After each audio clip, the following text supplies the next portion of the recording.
di pengadilan masing-masing mengungkapkan hujahnya, pasti di situ ada aib yang dibuka. Nah, dalam hal ini boleh. Nah, atau yang tadi ada orang yang berhutang tapi tidak bayar-bayar, padahal ada uang. Tapi kalau memang dia nggak ada uang nggak boleh. Nah, ini boleh. Atau dia memang punya penyakit yang tadi, yang suka berhutang tapi tidak membayar, boleh ini kepala kampung atau lurahnya atau RT yang ngasih tahu, hati-hati sama si fulan. Si fulan itu punya kebiasaan yang tidak bagus. Apa? Ya sering pinjam uang tapi tidak bayar. Ini kan bukan aib juga, tapi dalam hal ini boleh ya untuk menyelamatkan masyarakat sekitar dari tipu dayanya. Ya. Termasuk juga kalau kita melaporkan sama polisi, ya, ada barang kita hilang dan kita tahu punya bukti pencurinya, maka kita akan membuka aib orang juga. Nah, tapi intinya kalau bukan atau tidak ada kemaslahatan membuka aib seseorang tidak boleh. Misal kita lewat rumah kita atau samping rumah kita, tangga kita, istri sama suaminya lagi ribut, ribut. Kita lewat, ini kan aib. Tutup, nggak usah dibuka, nggak usah nyampe ke sana tuh, ribut. Ya, oh itu biasa misalnya. Sekarang ambil videonya malah. Nah, di videoin lagi. Wah ini ya tak besar lagi dosanya kan. Diviralin, ya. Pusing. Atau seseorang itu punya kelemahan, ya. Kelemahan dia sebagai manusiawi. Atas kita buka kelemahan dia ini karena kelemahan dia ini cuma yang kita yang tahu, kita buka kemana-mana. Ini juga membuka aib, ya tidak boleh. Kita semua ini punya aib. Apa yang namanya aib? Aib itu sesuatu kekurangan yang tidak mau terungkap, ya, oleh seseorang. Kita juga punya kekurangan, punya aib, ya. Nah, makanya kalau kita pandai-pandai menutup aib seseorang, maka Allah pun akan menutup aib kita. Ya. Dan termasuk dosa besar kalau seseorang itu mengungkap aib orang lain atau juga aib diri dia sendiri. Aib sendiri saja tidak boleh kita ungkap. Ya. Ada riwayat dari Nabi SAW, termasuk dosa yang besar kalau ada orang itu yang dia berbangga dengan dosanya. Di malam hari misalnya dia mencuri, kemudian juga dia berzina, atau dia melakukan kesalahan dan lain sebagainya. Besok harinya dia menyebarkan, wah bahwa saya sudah minum minuman, bahwa saya sudah ini berdosa besar. Ya. Kata Allah Subhanahu wa Ta'ala, bukankah aku sudah menutup aibmu, tetapi engkau sendiri yang membukanya. Ya. Dulu juga ada Sayyidina Umar yang mau menikahkan, ada seseorang yang mau menikah, ya, seorang wanita yang sudah masuk umur ingin menikah. Nah, wanita ini kalau tidak salah pernah diperkosa, tapi pamannya membawa kepada Sayyidina Umar, tolong dicarikan jodoh, ya, tolong dicarikan jodoh. Akhirnya kata Sayyidina Umar, ya insya Allah akan aku carikan jodoh, tapi jangan buka masa lalu dia, ya, jangan buka. Kalau dibuka masa lalu dia, siapa yang mau sama dia? Oh ini pernah. Ya. Yang penting dia sudah bertobat sudah. Jangan dibuka aib dia. Wallahu fi auni al-'abdi ma kana al-'abdu fi auni akhihi. Allah Subhanahu wa Ta'ala akan senantiasa membantu seorang hamba. Maka al-'abdu fi auni akhihi, selama hamba itu membantu saudaranya. Jadi ini pesannya adalah kita ringan tangan. Ya. Ada orang kan biasa-biasa saja, Pak. Bukan ustaz, bukan imam masjid, tidak haji, ya, tidak juga ahli ibadah, ya dia ngajar yang wajib-wajib saja. Kalau ada kumpul-kumpul ikut, kalau ada apa ikut. Tapi ketika ada orang punya masalah, cepat dia nyelesain. Ada orang-orang seperti itu. Salut kita semua orang seperti ini. Ya. Ada orang yang bisa jadi dia punya ilmu, dia terpandang, dia apa. Ketika disodorkan masalah, tidak bisa. Ya. Nah, makanya kita kan kalau kita milih pemimpin masyarakat, entah mulai dari RT, ya, apa RT ya. Biasanya yang ditunjuk itu yang dipercaya bisa menyelesaikan urusan. Nah, ya. Makanya jabatan itu jangan kita pandang rendah. Walaupun insentifnya nggak jelas ya Pak ya. Jelas. Sudah dijelaskan. Kadang-kadang kalau sudah nggak dibayar bulan kemarin nggak dihitung lagi, nggak rapel Pak ya. Ya. Nah, dengan statusnya itu sifat insentif bukan gaji ya. Kalau gaji kan wajib dibayar per bulan, insentif ya. Kalau insentif kadang-kadang suka-suka yang bayar kan. Dengan begitu orang mau jadi RT. Jadi RT ini kan urusan ya.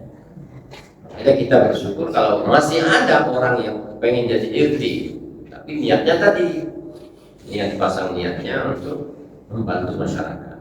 Ya, adapun nanti ada rezeki yang datang misalnya, ya mudah-mudahan dari kesabaran kita ngurus masyarakat itu ya. Wa an Uqbah bin Amir radhiyallahu anhu annahu sami'a an-nabiy sallallahu alaihi wasallam yaqul la tukhifu anfusakum ba'da amniha. Qalu wa ma dzalika ya Rasulullah? Qala ad-dayn. Dari Uqbah bin Amir, semoga Allah meridhoinya, bahwa dia mendengar Nabi bersabda, jangan kalian membuat takut diri kalian setelah aman. Ya. Jangan membuat diri kalian itu takut, gelisah, malu dan lain sebagainya setelah kalian posisinya aman. Maka sahabat bertanya, apa itu wahai Rasulullah? Ya itulah hutang. Hutang ini kadang-kadang membuat orang takut, bingung, ya. Makanya ada pepatah atau riwayat mengatakan, ad-dain hamun bil laili wa mazallatun bin nahar. Hutang itu membuat kita bingung, galau di malam hari dan terhina di siang hari. Ya. Kalau hutang sudah jatuh tempo itu tidak dibayar ya.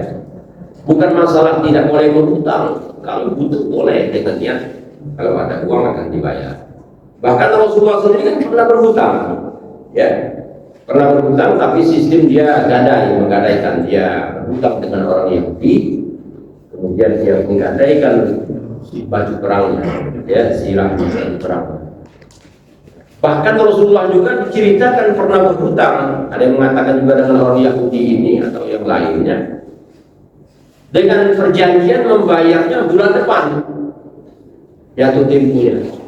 Tetapi Yahudi ini datang belum sampai 2 minggu, datang dan menagih hutang itu di depan sahabat. Nah, ini kan kita tidak boleh juga menagih hutang depan orang, kecuali kalau yang tadi, kalau sudah berbulan-bulan nggak bayar, dia punya uang, boleh di depan orang, ya. Tapi dia ini belum waktunya sudah menagih di depan sahabat. Wahai Muhammad, kau punya hutang denganmu, ayo segera bayar. Sahabat-sahabat lain kan gerem, ya, mau marah sama orang Yahudi ini yang mau diatasi. Kata Rasul, biarkan aja. Ya, kata Rasulullah, tolong ambil pinjam sama Haulah ini bibi Rasul ya, pernah bibi, saya bukan bibi langsung ya, istrinya Hamzah. Jadi kalau orang Palembang itu ada yang namanya paman atau bibi yang langsung, ada yang pernah bibi atau pernah paman, gitu ya Pak Irwan ya, yang Palembang. Ya, oh itu pernah bibi, berarti belum ada yang belum pernah gitu ya. Pernah bibi, pernah paman itu artinya tidak bibi, tidak bapak langsung, ya, istri paman. Ya itu pernah bibi namanya. Ya, tolong pinjami aku kurma, karena aku kemarin pinjam kurma sama orang Yahudi ini, dan aku gadaikan baju perang. Nanti aku kembalikan lagi, kata Rasulullah. Jadi pinjamin. Agak banyak ya, agak lebih dikit. Dibayar oleh Rasulullah kurma tersebut sama orang Yahudi ini dengan dilebihkan. Nah, sunnahnya begitu. Kalau kita pinjam sama orang, boleh dilebihkan, asal bukan syarat dari awal ya. Kalau syarat dari yang memberikan hutang harus ada lebih, itu riba. Ya, tapi ini enggak. Tapi kalau dari kita sendiri merasa terima kasih sama orang yang sudah memberikan kita hutang, kita bayar lebih. Orang itu menghutangi kita 500.000, 1 juta, kita bayar 1.200.000 misalnya. Itu sunnah. Ya, boleh, bagus ya. Akhirnya Rasulullah bayar lebih. Ternyata orang Yahudi ini ngetes saja, ngetes Nabi ya. Setelah itu dia masuk Islam.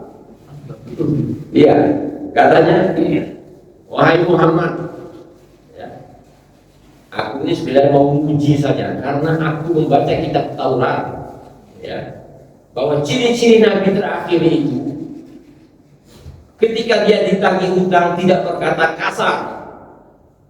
Atau Nabi itu tidak pernah berkata kasar, walaupun dia disikapi dengan tidak baik. Disikapi Nabi kan tidak baik, ditagih hutangnya belum waktunya, di depan orang lagi. Kalau orang lain kan sudah bayar, sudah marah. Nabi tidak marah. Maka ini sifat Nabi yang aku temukan di dalam kitab Taurat. Benar ternyata engkau ini. Disitulah dia akhirnya bersahadat. Ya, ini kisah ini sangat masyhur sekali ya.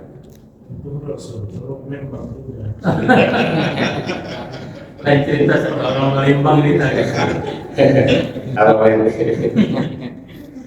Ya, sampai di sini kalau ada yang ingin ditanyakan itu silakan. Masyaallah, menarik kajian pagi hari ini. Silakan Bapak dan Ibu Jawab Rahmatullah. Ya, jelas Pak Saprodi, kemudian Pak RT, Pak Khalid juga ya. Baik, yang jangan bertanya bisa kali dulu kita utamakan. Silakan. Urusan tapi utang ini memang ini ya. Waalaikumsalam warahmatullahi wabarakatuh. Pertama yaitu mendengar artinya, saya juga tidak mengetahui ke ilmuannya bahwa kredit motor contohnya itu merupakan suatu riba buat saya, karena dari harga yang sudah disebutkan bisa 2 kali lipat, tapi itu kan kebutuhannya dan keduanya, dan juga ada beberapa fenomena yang di handphone itu juga itu pegawai bank itu juga artinya memakan hasil riba, ya, sampai dia menunjukkan diri untuk keluar dari pekerja bank. Terima kasih Pak. Di kampung juga tidak bertanya lagi. Langsung jawab. Jual beli sistem kredit mayoritas ulama membolehkan. Ya, meskipun ada sedikit menganggap katanya itu jual beli dalam satu jual beli ada 2 akad ya. Akad jual beli 1, kredit 1. Tapi tidak ya, karena Rasulullah pernah membolehkan al-bai'u ila ajalin. Artinya jual beli dengan tempo.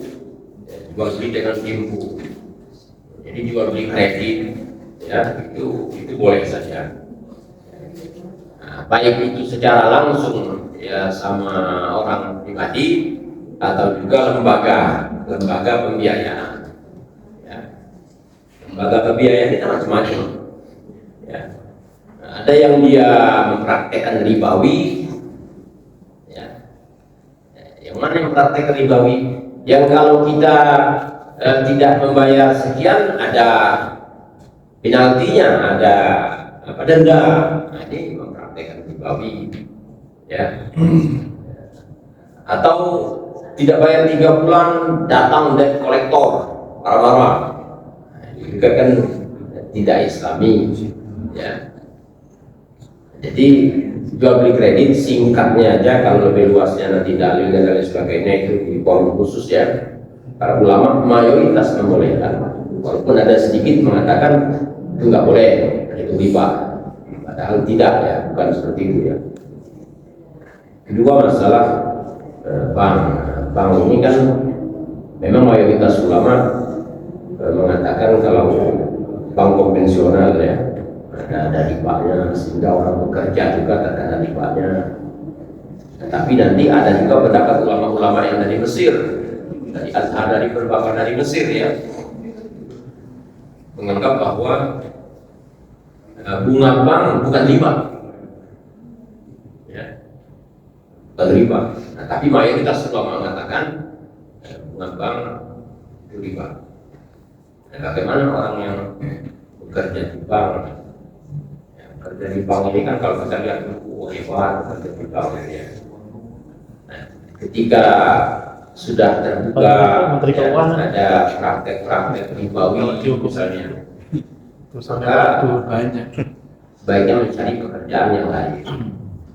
Ya. Tapi apakah langsung berhenti? Ya dulu. Kalau kita berhenti kemudian nggak ada pemasukan, nggak ada nafkah, maka di sana dalam hukum darurat masih boleh orang itu bekerja di sana sambil terus berusaha untuk mencari pekerjaan yang lain. Misalnya pindah ke bank syariah, tapi katanya syariah Lebih kejam. Faktanya lebih kejam. bank syariah itu belum 100% memang belum menerapkan ini. Tetapi kalau kita melihat akad-akadnya sudah benar, ya. Cuma nanti timbulnya dari akad itu lebih besar. Itu yang membuat sebenarnya bukan kalau di bank ini marginnya sekian, bank syariah marginnya sekian. Contohnya seperti ini, akad KPR.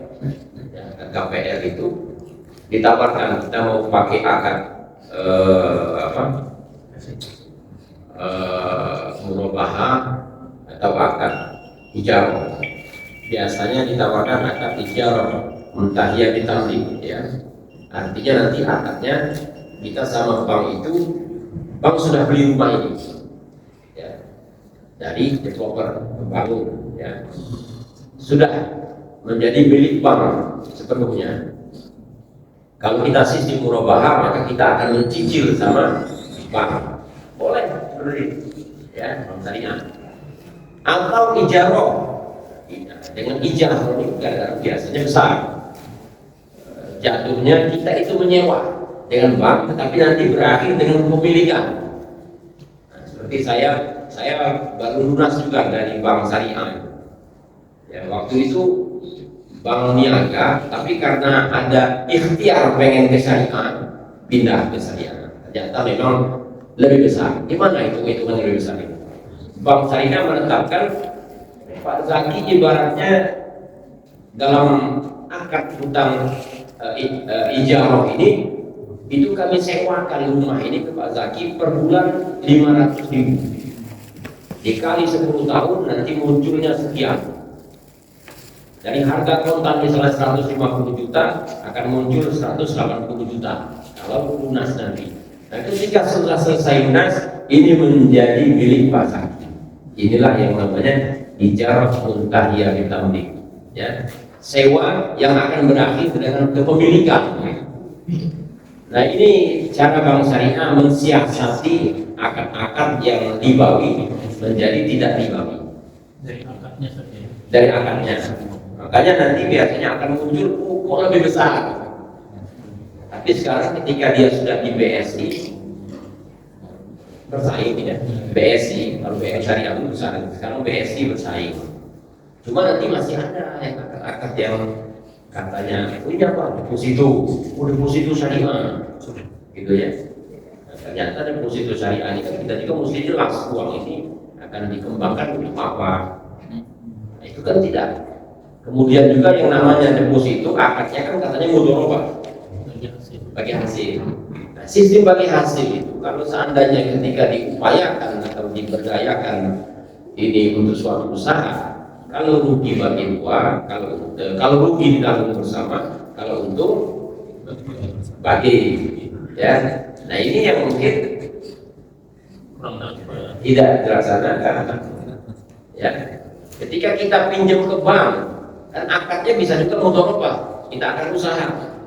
Bank syariah nggak mau tahu kita untung nggak untung nanti usahanya, kan tetap harus bayar. Nah, apakah sudah syariah ini? Belum. Nah, ini yang seperti ini belum. Ya. Kemudian terlambat 1 bulan dikenakan denda. Syariah kan begitu, walaupun kecil, kalau nggak salah 2.500 atau 2.000 atau 5.000, kecil memang. Kalau berapa bulan dihitung saja. Nah, saya pernah tanya sama wakilnya Pak Ridwan Sabah, BPRS, kok Bank Syariah kok menerapkan denda? Oh iya Pak, kami juga ada fatwa MUI membolehkan ini, fatwa Dewan Syariah MUI membolehkan menarik denda. Tapi nanti denda itu bukan dimakan oleh kami, akan dimasukkan ke bab dana sosial CSR, ya. Itu nanti kalau ada orang datang minta bantuan dikasih, ada yayasan yatim biar kita kasih, ya, itu dari sana katanya, tidak kami makan. Tapi kebolehan mengambil itu dari mana? Fatwa DSN MUI, Dewan Syariah MUI memfatwakan boleh mengambil denda. Alasannya apa? Denda bagian daripada hukuman.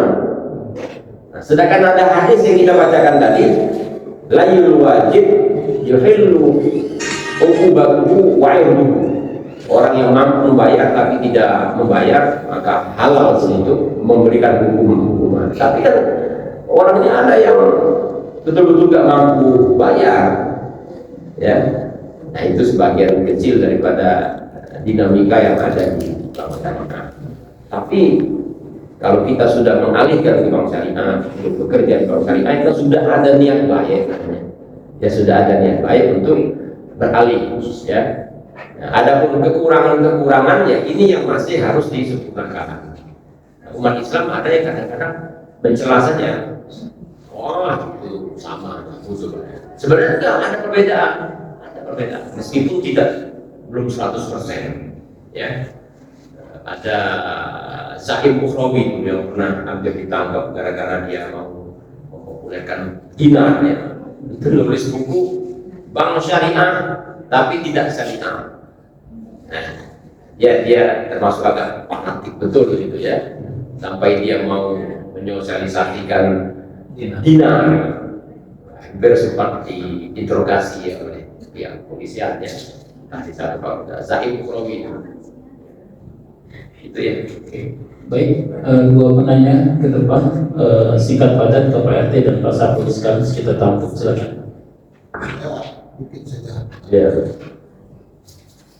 Jadi kami tidak mendapatkan janji adalah hutang yang harus dibayar. Benar saja. Tapi saya itu secara eksakta janji sama dengan hutang. Ya kan? Banyak janji, banyak utang maksudnya. Bayar. Kalau orang yang hutang ya cuma janji saja. Itu sih dasar eksakta. Wadah Allah. Permainan kami, Taiwan, silakan. Assalamualaikum warahmatullahi Salam. Seperti tadi Pak pembawa acara permainan katakan, kita bukan menyebutkan sesuatu. Kadang apakah memang harus ada akad? Kalau tadi materi lebih, kasihnya kan? Apakah itu hukumnya hutang karena tidak ada akad? Yang kedua, kewajiban. Kebetulan saya RT, iuran RT itu apa termasuk hutang? Lain. Terima kasih. Iya, lain aplikasi sekali pertanyaan, silakan Sur. Ya. Jadi memang ketika orang hutang itu harus ada akad, ya. Ya akadnya jelas. Kadang-kadang ada orang udah pakai uang saya dulu. Nah, kita harus nanya Apa ini? Pinjaman, Iya. sedekah. ini ngasih apa pinjam dulu. ambil aja. Atau ya itu anggap aja hutang, tapi kapan-kapan aja mau bayar, nggak apa-apa. Ya, kapan-kapan aja mau bayar. Itu ada kayak toko buku Al-Idrus, itu ada Ahmad Al-Idrus, orangnya seperti itu. Ada orang kampung mau beli kitab Ihya Ulumuddin, harganya berapa? Ya, sama kitab Kamus Munawir, jadi cuma bawa uang 200. Kalau itu semuanya 400 500. Ya sudah bawa aja.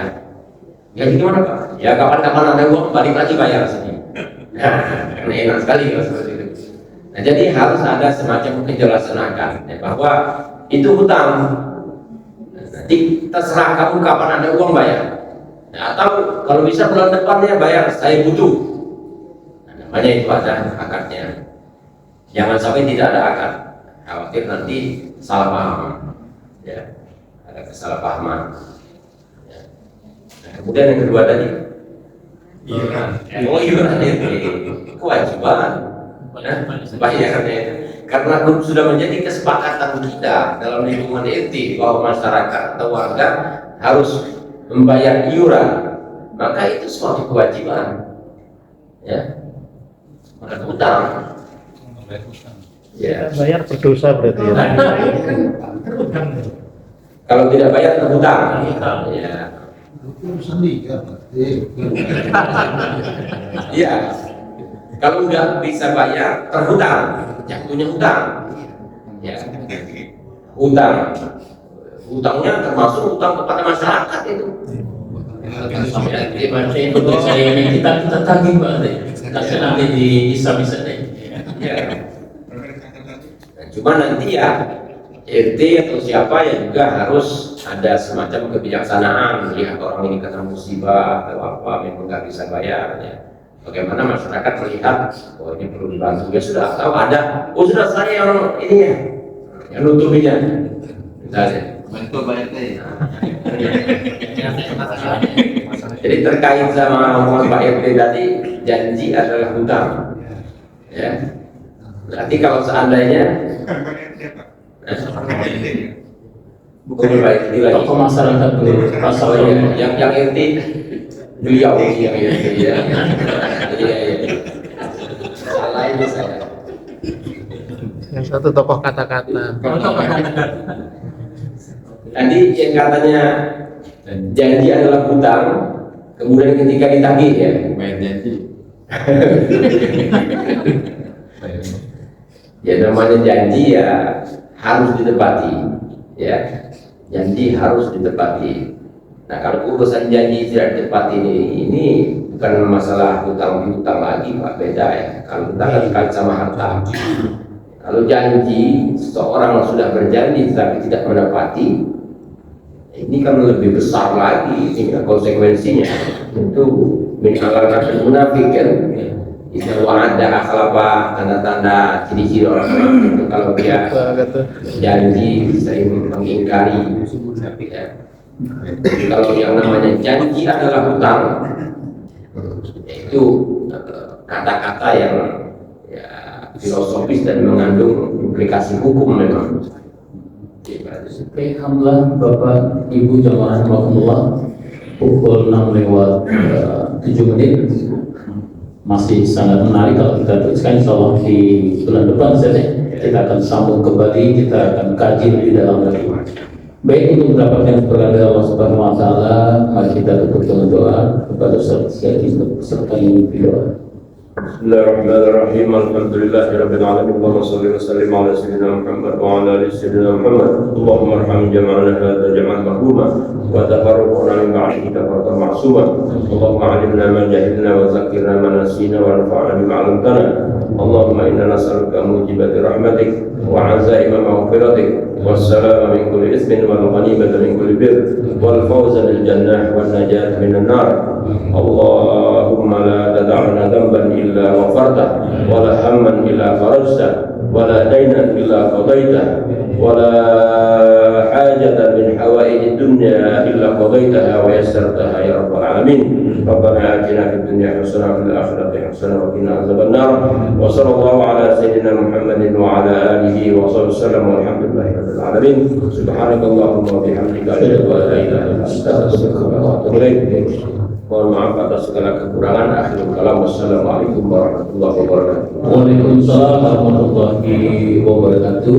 Dan kami selama jamaah Masjid Al-Ikhlas mengaturkan jazakallahu khair untuk seri ilmunya. Terima kasih kepada ibu-ibu. Terima kasih jazakumullah untuk sedekah subuh hari ini. Mudah-mudahan Allah meluaskan rezekinya, diberikan kesehatan asbab sedekah ibu sekalian. Mari kita baca rahmatullah di dalam segala saji sebelum kita tutup dengan hamdalah. Alhamdulillah. Assalamualaikum.